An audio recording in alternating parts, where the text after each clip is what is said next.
नमस्कार। मैं आपकी कथा नटी, कवि कथा नटी इन दिनों मैं खुद को कहती हूँ। एक नई कहानी के साथ आ जाइए और ये कहानी है हम सब लोगों के प्रिय उषा किरण खान की कहानी। कुछ दिन पहले ही वे इस नश्वर देह को त्याग करके शब्दों की दुनिया में लीन हो गई हैं। अब हमारे पास स्मृतियाँ बची हैं और शब्द बचे हैं, शब्द जो अक्षर हैं, अक्षय हैं।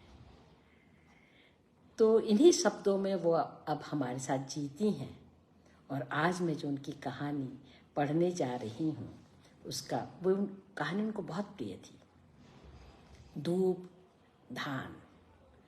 इस कहानी को पढ़ कर के हम भी अपने अतीत में कहीं ना कहीं चले जाएंगे और वर्तमान में भी लौटेंगे, क्योंकि वर्तमान में लौटने के लिए अतीत में जाना बहुत ज़रूरी होता है, वर्तमान को देखने के लिए और भविष्य की कल्पना करने के लिए कि हम किस तरह की भविष्य की सर्जना कर रहे हैं। ऐसा भविष्य जिसमें मनुष्यत्व हो, ऐसा भविष्य जिसमें आपके मन की वो भावनाएं हैं, मूल भावनाएं हों जो आपको मनुष्य बनाती हैं। तो चलिए उनकी कहानी पढ़ते सुनते हैं। और धूप धान। मंजिल पर पहुंचने से पहले गाड़ी की रफ्तार तेज हो गई थी और अब एक तीखी आवाज सीटी की, अर्थात स्टेशन नजदीक है। वैसे तो केतकी ने जब से गांव आने का कार्यक्रम बनाया तभी से उसकी नींद उड़ गई, लेकिन छोटी लाइन की गाड़ी पर चढ़ते ही आंखों ने थकान का अनुभव भी भुला दिया। प्रसन्नता के अतिरेक में केतकी बावरी हो गई थी। नमस्ते माला जी, नमस्ते। रात के लगभग 1 बज रहे थे जब गाड़ी स्टेशन पहुंच रही थी। कितने वर्षों के बाद केतकी अपने गांव की दहलीज पर आ रही थी। यह अवसर बड़ी मुश्किल से मिला था। 4 भाइयों की डेवढ़ी में अकेली केतकी लड़की अपनी भतीजियों भतीजों की हम उम्र थी। पिता के 2 विवाह हुए थे। पहली पत्नी से मात्र 4 लड़के थे, दूसरी से केतकी। केतकी माता और पिता के लिए राहु बनकर अवतरित हुई थी। पिता का स्वर्गवास तभी हो गया था जब केतकी गर्भ में थी और किशोरी माता के संबंध में सुनने में आता है कि विधवा होने के बाद वे केतकी को जन्म देने के लिए ही मात्र जीवित बची थी। बड़ी भाभी ने केतकी को अपनी बेटी की तरह पाला था। पालन पोषण में कोई त्रुटि नहीं आने दी। 15 वर्ष की केतकी ब्याह कर ससुराल चली गई थी। उसके ससुर महानगर में रहते थे। गांव भर से कोई मतलब ही नहीं था। केतकी भी वहीं चली गई थी। गांव के एक एक पंछी से बिछुड़ते केतकी का हृदय फटता था, किंतु नए वातावरण का आकर्षण उसे जीवित रखे हुए था। इस बीच कितने परिवर्तन आए। केतकी के भाई लोगों का मकान शहरों में बन गया। सभी भाई नगराभिमुख हो गए। सबसे बड़े भाई चीफ इंजीनियर के पद तक पहुंच गए हैं। सभी ब्याह शादी शहरों में ही हुए। मोहल्ले की शादियों की तरह केतकी आती और ब्याह का न्योता पूरा कर चली जाती। पशु पक्षियों और ग्रामीण जन से अधिक खुली मुली यह दीवानी लड़की यदि गांव के संबंध में कुछ पूछती भी तो माकूल उत्तर नहीं मिल पाता था। एक बार बड़ी भाभी से कहा था इसने, भाभी गांव में कोई समारोह करिए, काफी दिन हो गए। तो भाभी ने उत्तर दिया था, अरे गांव में सड़कें बन रही हैं, घर तैयार हो रहे हैं, फिर देखूंगी। केतकी ने यूं ही कई बार अपने पति से भी कहा था कि एक बार अपने गांव जाने का मन करता है। उन्होंने यह कहकर टाल दिया था कि गांव में रहता कौन है। केतकी क्या कहे कि गांव में कौन रहता है उसका। भाई भतीजे भतीजियां नहीं रहते हैं तो क्या, पूरे के पूरा गांव उसका अपना है। वह एक क्षण के लिए भी तो गांव को भूल नहीं पाती है। बच्चों की छुट्टियों में संपूर्ण भारत का भ्रमण भी उसको संतुष्ट नहीं करता। महानगर के पास के साफ सुथरे कंक्रीट के सड़क वाले गांव उसे नहीं भाते। लोगों द्वारा केतकी पुकारना याद आता, और याद आता कोसी का मिट्टी पानी कोर कछार। उसके समय में जो नवगुछली बंबई और मालदा आम की लगी थी वह कितना विस्तृत हो गई होगी, यह सोचकर केतकी प्रसन्न होती। थोड़ा सा भी समय मिलेगा तो वह जरूर इस बार उस पर झूला लगवा देगी। क्या हुआ, माघ है तो अब झूला लगाने के लिए कोई सावन का इंतजार तो नहीं करने देगा ना। देखा तुमने, बड़ी भाभी की चिट्ठी आई है कि अब की समीर के बेटों का जनेऊ गांव में ही करेगी। केतकी ने कहा था। अच्छा तो है, अब उनके गांव तक सड़कें चली गई हैं, घर भी ठाठ का बन गया है। क्या ऐसी है सड़कें? और नहीं तो क्या पगली। केतकी क्षण भर को उदास हो गई थी, फिर सोचा अच्छा ही तो है, अब गाड़ी सीधे दरवाजे पर पहुंचेगी। पहले बैलगाड़ी और नाव की सवारी करनी पड़ती थी। उसे याद आया कैसे गौने के बाद उसकी बारादरी उठाकर नाव पर रखी गई थी और वह नदी पार कर अपनी ससुराल के घर में देवी को शीश नवाने पहुंची थी। 4 दिन की विधि पूरी करने के बाद उसकी सास उसे लेकर महानगर चली आई थी। तब से केतकी ने कभी उधर का मुख ही नहीं किया। अपने दरबे से नीचे उतरकर सामने कोसी नहीं देखी, सुनहरी रुपहली अबरकों वाली सिकता नहीं देखी, कास और पटेर के जंगल नहीं देखे, आम के पीपे घिसकर सीटी नहीं बजाई। केतकी ने सीकी की डलिया में मूढ़ी लाई नहीं खाए और न ही सीकी के बने कंगन बाजूबंद खेल खेल में सबुजनी से बनवा कर पहने। क्या सबुजनी जिंदा होगी? केतकी सोचती है और उसका मन दौड़कर धुनिया टोली जा पहुंचता है। गोरे चिट्टे धुनिया मजदूर और गुलाबी रंगतों वाली उनकी औरतें। केतकी उन्हें देखते ही रह जाती। और यह सबुजनी कितनी सुंदर थी। गांव की बेटी थी, गांव में ही बस गई थी। सुबह घर घर मुंह उघार कर घूमती रहती। गहरे काले बाल, नीले हरे बैंगनी मार्किन के चूने लिखे चूनर, गोरे मुखड़े पर लाल कान और कान के ऊपरी छोर से क्रम से लटकती 5-5 बालियां चांदी की। छम छम करते गहने जौसन बाजू तक और रुपया का छड़ा जहां बैठती झनझन बजता। सबुजनी की बड़ी पूछ बड़े घरों में थी। वह सीकी की रंग बिरंगी सुंदर सुंदर डलिया बनाती थी। उससे सीखने वालों का तांता लगा रहता।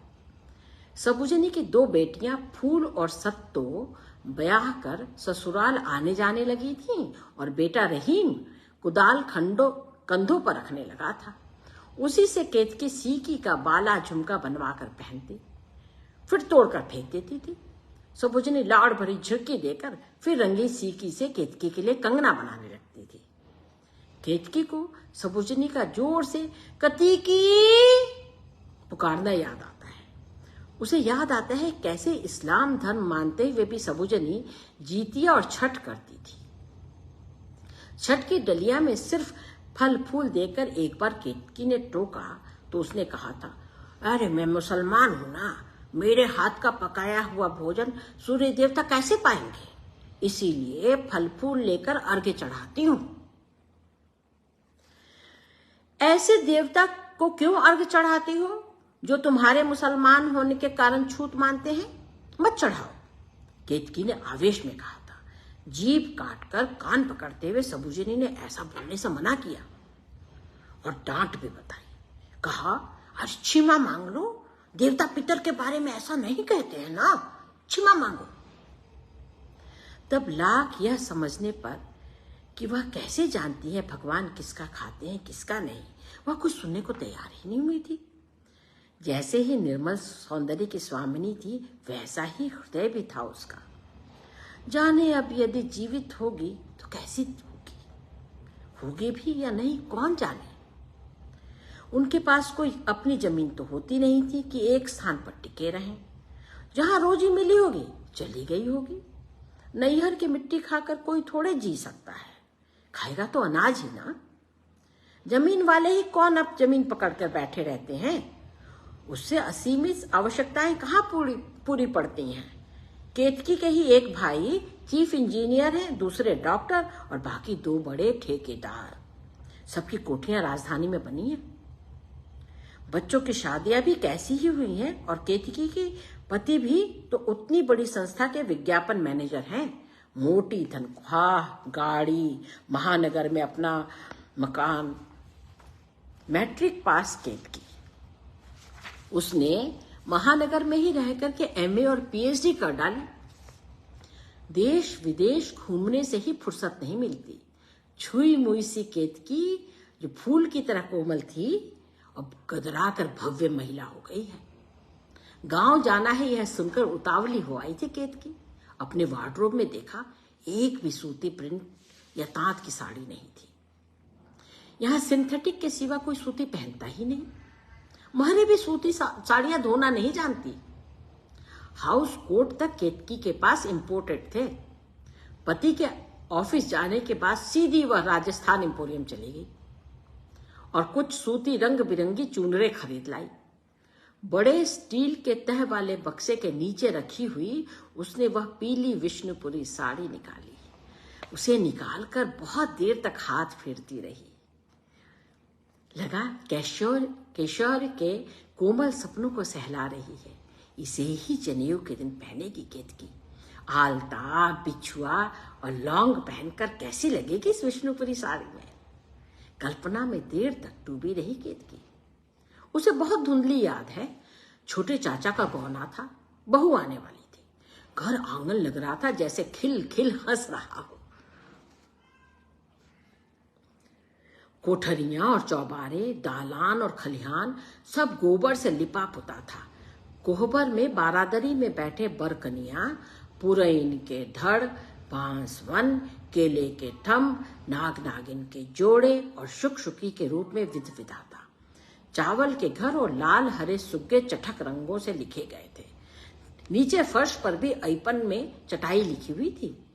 चारों कोनों पर केले और बांस की सच्ची टहनियां गड़ी हुई थी। मेथी की सच्ची चटाई कोहबर में बिछी थी।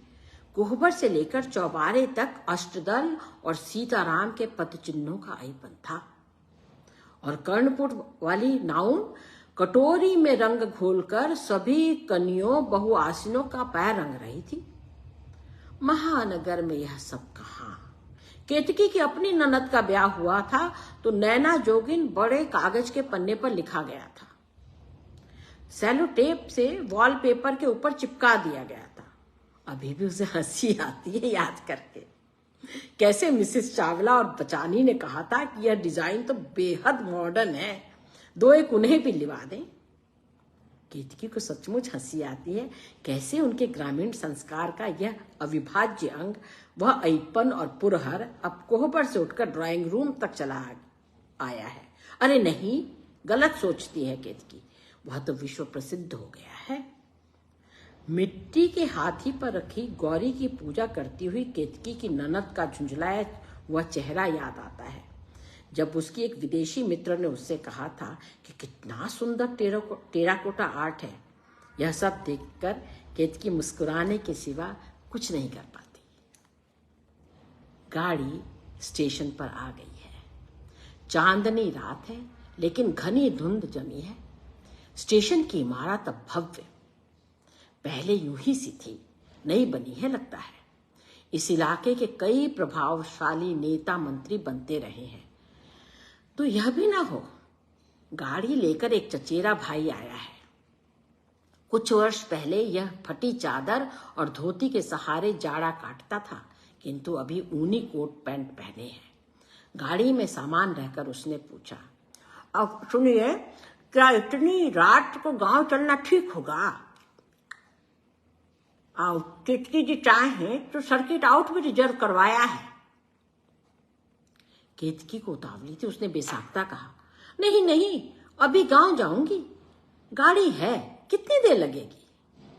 गांव पहुंचकर देखा एक कतार में एक ही डिजाइन के 4 मकान हैं। चारों मकानों को चारों ओर से ऊंची दीवार ने घेर रखा है और बड़ा सा लोहे का दरवाजा है जहां ठीक शहरी तरीके का दरबार नुमा जीव बैठा हुआ है। रात और धुंध के कारण और अधिक कुछ न देख सकी। चचेरे भाई ने पहले मकान का कोने वाला कमरा स्वयं खोला और केतकी का सामान रख दिया। अब तुम लोग सो जाओ, सुबह सबसे मुलाकात होगी, कहकर वह चला गया। केतकी ठगी से रह गई। गौने के बाद दूसरी बार गांव आई। गांव में इतना परिवर्तन। बड़ा चचेरा भाई स्वयं कमरा खोलकर बहन और जीजाजी को सो जाने को कह रहा था। बेटी के आने पर प्रतीक्षारत बैठे कहाँ गए स्वजन पुरजन? कहाँ है चुराने को रखा हुआ बड़ी भात? और कहाँ गई वह परंपरा जिसमें पहले देवी को विनती किए बिना किसी घर में पैर नहीं रखा जाता था? पथराई सी खड़ी केतकी पति के टोकने पर सामान्य हुई। कई दिनों रातों का जागरण और मकड़ी की तरह स्वयं के सत्व द्वारा बुने जाते तारों का खंडित दंश केतकी को बेहद थका गया था। वह जो सोई सो काफी दिन उठाने के बाद ही जग सकी। जल्दी जल्दी कमरे के अटैच्ड बाथरूम में स्नान कर बाहर निकली। वाह, साले लोगों ने मकान बड़ा कंफर्टेबल बना लिया है। इसमें तो रवि हनी भी आकर रह सकता है। पति ने प्रशंसात्मक नजरों से चारों तरफ देखते हुए कहा। हाँ, बिल्कुल सही, बल्कि उससे भी ज्यादा अच्छा है। इतने खूबसूरत टाइलों और गिरोलों वाले मकान शहरों में भी कम ही हैं। केतकी ने कहा। हंसते हुए पति भी बाथरूम की ओर बढ़ गए। भैया ने सारी सुविधाएं दे रखी हैं। सोचती है केतकी, यह तो सर्किट हाउस या डाक बंगले के कमरे से कम नहीं है। उसे अब संकोच हो रहा था कि कैसे अंदर जाए, किधर से जाए। उसे लिवाने कोई आ ही नहीं रहा है। तभी दरवाजे की घंटी बजी। उठकर देखा तो एक 12-14 वर्ष की बच्ची खड़ी थी। आप ही काती की दीदी हैं? जांघों के ऊपर चटक सुंदर फ्रॉक और उलझे बाल। यह शायद काम करने वाली है। उसे देखकर केतकी मुस्कुराई। हाँ, तो चलिए, बड़ी काकी बुला रही हैं। लगा पक्षियों का कलरव सुन रही है केतकी। चला, झट से खड़ी होकर लगभग दौड़ते हुई उस बालिका के पीछे चल पड़ी। ग्रिल से घिरे हुए बरामदे को पार करती हुई केतकी ने देखा बड़े से हॉलनुमा कमरे में भाभियां बैठी थीं। केतकी ने बारी बारी सबों के पैर छुए। चाय पीते हुए उसने गौर किया, जाड़े में भी घर की नवीन सदस्या मसृण लिबास पहने हुए है। ऊपर का शरीर शॉल से ढका हुआ है। यही गनीमत।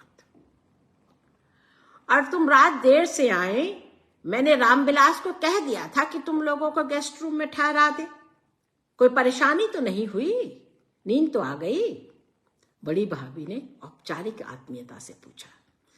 आपके राज में कोई कमी नहीं भाभी, कहकर केतकी नव आगंतुकों से परिचय पाने में व्यस्त हो गई। गाजे बाजे और रोशनी सब कुछ था। कहीं कोई झंझट नहीं। कोई काम किया जा रहा था ऐसा लग ही नहीं रहा था। ऐसा लगता था मानो सारा काम अपने आप हो रहा हो। सागर की लहरें जैसे आती और चली जाती हैं, वैसे ही सारे रस्म रिवाज और संस्कार। यह केतकी है? एक वृद्धा ने नजदीक आकर पूछा।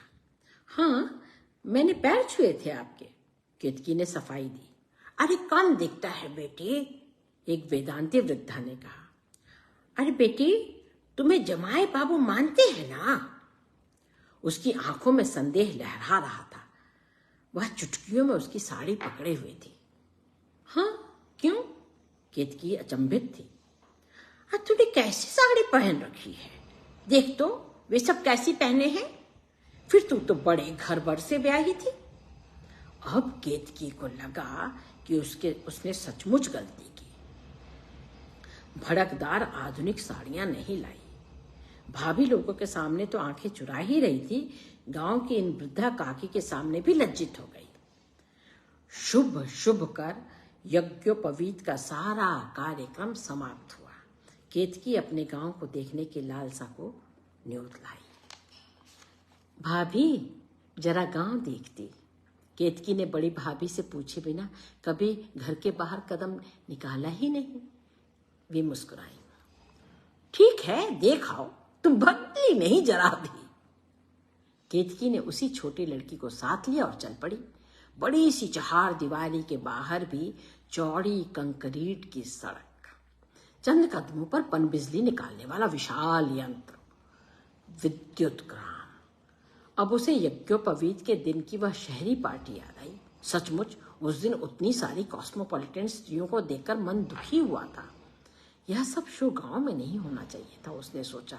लेकिन एक प्रश्न अवश्य मन में उठा था कि इतने सारे कॉस्मोपॉलिटन लोग आए कहां से। दीदी, यहाँ बिजली बनाते हैं, देखती है ना, सब जगह गांव में बिजली है। साथ की लड़की पुलकित थी। तुझे बिजली अच्छी लगती है? हाँ, बहुत खूब जोत होता है। अच्छा। और केतकी मेड़ों के सहारे खेतों में उतर गई। मटर और तीसी का खेत, सफेद नीले और गहरे गुलाबी खेत, आगे सरसों और तोरी का खेत, पीले पीले फूलों वाले खेत। केतकी कुछ सोचती हुई नीचे उतरती रही। प्रकृति के पास सबसे अनूठे रंग है। केतकी दीदी, इधर गांव नहीं, फुलवारी है। साथ की लड़की ने कहा। अरे, मैं फुलवारी ही जाऊंगी। और थोड़ी देर में केतकी पुरानी अमराई में पहुंच चुकी थी। फुलवारी कई चहार दीवारियों में बटी थी। कई नए वृक्ष लगे थे। लड़की ने बताया कि चारों भाइयों की फुलवारी है। चलती हुई केतकी बीच में पहुंच गई। एक पुराना महुआ का पेड़ कटा पड़ा था। पास से विशाल आम का पेड़ था। दीदी, यह आप ही का पेड़ है, लड़की ने याद दिलाया। तुझे कैसे मालूम? केतकी ने पूछा। अरे, सभी कहते हैं कति की दाई का पेड़ है। ओह अच्छा। इसी पेड़ के नीचे केतकी, संज्ञा, कालिंदी, बुच्ची और रमा सब साथ खेला करती थी। लड़कों का झुंड बगल वाले महुए के पास जमता था। लड़कों ने एक बार महुए का ताजा फल लाकर केतकी की नाक में रगड़ दिया था। केतकी बेहोश हो गई थी। बाद में इसी बात पर चिढ़ाया भी करता था समीर कि केतकी महुए के गंध से ही बेहोश हो गई थी। पेड़ कितना ऊंचा और छायादार है। केतकी सोच रही थी। आम का यह पेड़ सबसे पहले फलता है। लाल लाल सिनुरिया आम पक पक कर आप ही चूने लगते हैं। अधिक पके आम धरती पर गिरते ही फट जाते हैं। छिलका और बीज अलग अलग। केतकी और उसकी सहेलियां इधर उधर देखकर साड़ी खोल लेती और मात्र पेटीकोट और ब्लाउज में साड़ी के दोनों छोर पकड़कर पेड़ के नीचे खड़ी हो जाती। हवा चलती तो एक आध छोटे छोटे आम उसमें गिरते। आहा, कितने सुगंधित आम होते थे। सुपक्व गजपक्व, रस कितना मधुर, जैसे मधु। केतकी का गाल सिनुरिया आम की तरह ढक उठा। समीर का ममेरा भाई हर छुट्टियों में आ जाता। उस दिन केतकी की साड़ी खोलने की बारी थी। वह अकेला ही समीर को खोजता वहां पहुंच गया। चपाके से शर्मा कर केतकी बैठ गई थी। कई दिनों तक उसके सामने नहीं आई। एक लंबी सांस खींचती है केतकी। गौने जाने के पहले जब वह एक बार आया तो कैसे सहज भाव से कह गया था कि वह केतकी से ब्याह करना चाहता था। केतकी ने अपनी गहरी आंखों से उसे देखा था, कुछ पूछा नहीं था। तुम पूछोगी यह अब क्यों कह रहा हूं, तो इसका उत्तर यह है कि मैं साधारण गरीब घर का लड़का। तुम्हारे यहाँ मेरी बुआ ब्याही है। तुम्हारा हाथ कौन मेरे हाथ दे देगा। फिर भी मैंने अपनी माँ से कहा था विवाह के समय। मुझे मार पड़ी थी और जबरदस्ती मेरा विवाह कर दिया गया था। उस समय केतकी को मात्र आश्चर्य हुआ। सचमुच वह किस प्रकार मुझसे विवाह करता। कोई संवेदना नहीं जगी थी। लेकिन इस वृक्ष के नीचे खड़ी होकर उसे उस दिन का दृश्य याद आया। भावानुभूति सी हुई। सारे शरीर में एक पुलकन व्याप गई। अपने मन के सब मालिक होते हैं, उस पर दूसरे का क्या वश।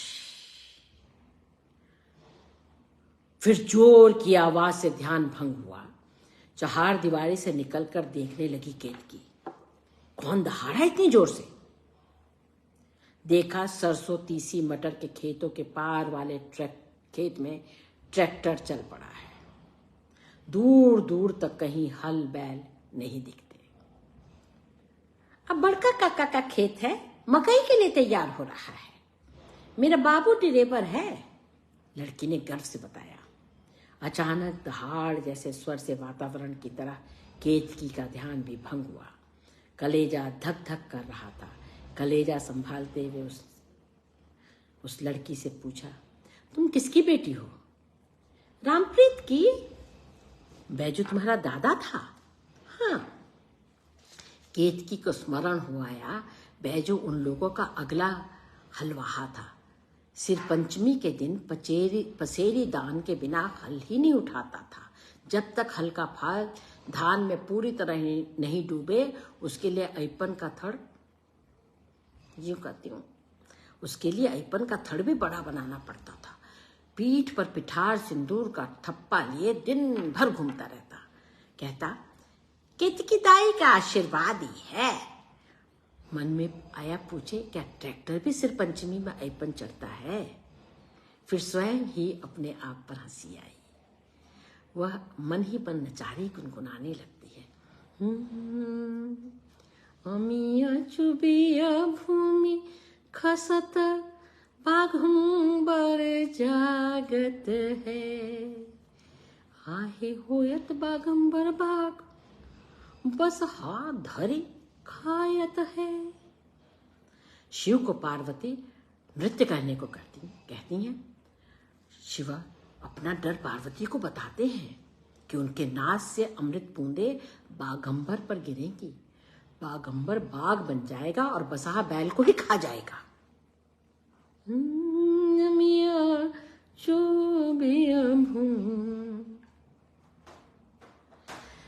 विज्ञान के शिव का तांडव। अमृत बूंद से जगा यंत्र व्याघ्र गरज रहा है। अब खेतों में लील गया बैल, लौट पड़ती है केतकी। कल चलते हैं ना हम लोग, रात को पति से कहा। क्यों, तुम तो कुछ और रुकने वाली थी? पति ने प्रति प्रश्न किया। नहीं, अब चलूंगी। ठीक है, मुझे क्या एतराज हो सकता है। दूसरे दिन केतकी के जाने की सारी तैयारी हो गई। भाई भाभियों का चरण स्पर्श कर सूखी आंखों से केतकी गाड़ी पर बैठ गई। रामविलास आगे था, केतकी और उसके पति पीछे।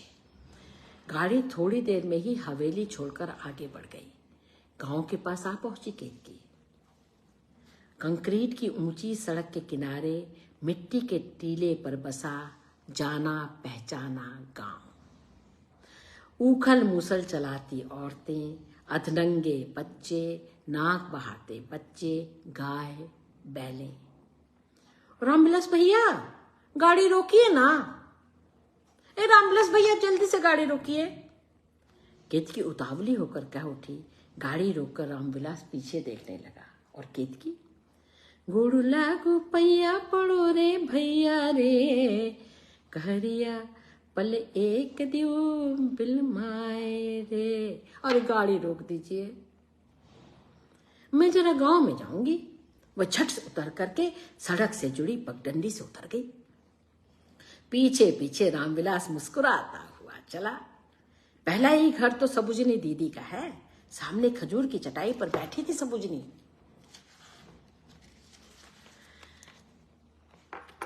के है? मोतियाबिंद उतरी आंखों से तलहती देखकर देखने लगी। ए के है? दीदी, मुझको नहीं पहचाना? दीदी, अरे केतकी है। पीछे से आकर रामविलास ने कहा, जरा भी नहीं बदली। कैसे रामविलास बोलेगा? और जरा भी नहीं बदली हैं। केतकी के मन में तूफान उठ खड़ा हुआ। इन्हीं से तो वह मिलने आई थी, इन्हीं के लिए तो मन व्याकुल था। बोले बच्चा,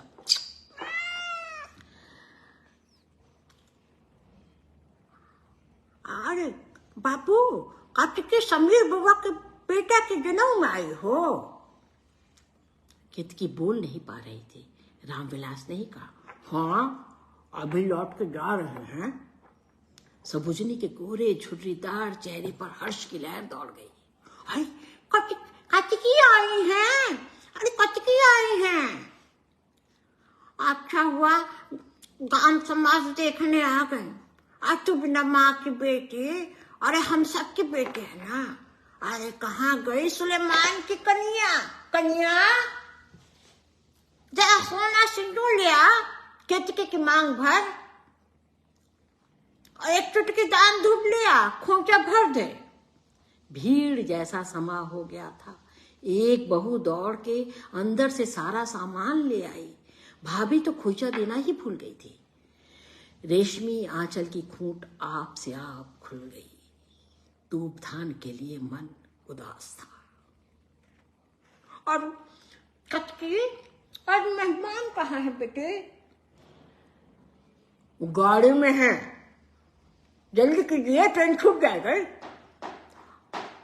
अच्छा जैनबी, जा, तूने जो नया सीकी का पोती बुना है ना, ले आओ उसे। और चल गिलास मांझ कर पानी और गुड़ भेली भी लेते आना। आधे तो पान रख लेना। कमर से निकालकर 2 रुपए का लाल तुड़ा मुड़ा नोट पौती में बंद कर केतकी के हाथों में थमा दिया। मेहमान सलामी है, दे देना। गुड़ खा ले बेटा और पानी पी ले। इधर तो पानो रख लो, जरा ठीक से रखो। हाँ अब जाओ जाओ, गाड़ी की देरी हो रही है। अब देख लिया तुमको ना, अब चैन से मर जाएंगे हम, चैन से। तुम्हारे को देखने की इच्छा बनी हुई थी कार्तिकी। आगे बढ़कर सबुजनी गले मिलने को हुई कि उत्भ्रांत से केतकी ने सिर टेक दिया और इतने दिनों का जमा आंसुओं का बांध टूट पड़ा। सबुजनी होले होले पीठ सहलाती जा रही थी। रो ले बेटे, रो ले, मन में कुछ ना रखना। कहा सुना क्षमा करना बेटे, गांव जवार को अशिष्टी जाना तुम। अरे लाल रंग डोलिया सबुज रंग हरिया, आप बेटे जाए छुई रे विदेश। लाल रंग डोलिया। केतकी बड़ी मुश्किल से अलग हुई। खूंट से बंधे चुटकी भर धूपधान को मुट्ठियों में भींचे पगडंडी पार करने लगी। और पीछे सबुजनी की आवाज, लाल रंग डोलिया सबुज रंग हरिया, लाल रंग डोलिया सबुज रंग हरिया।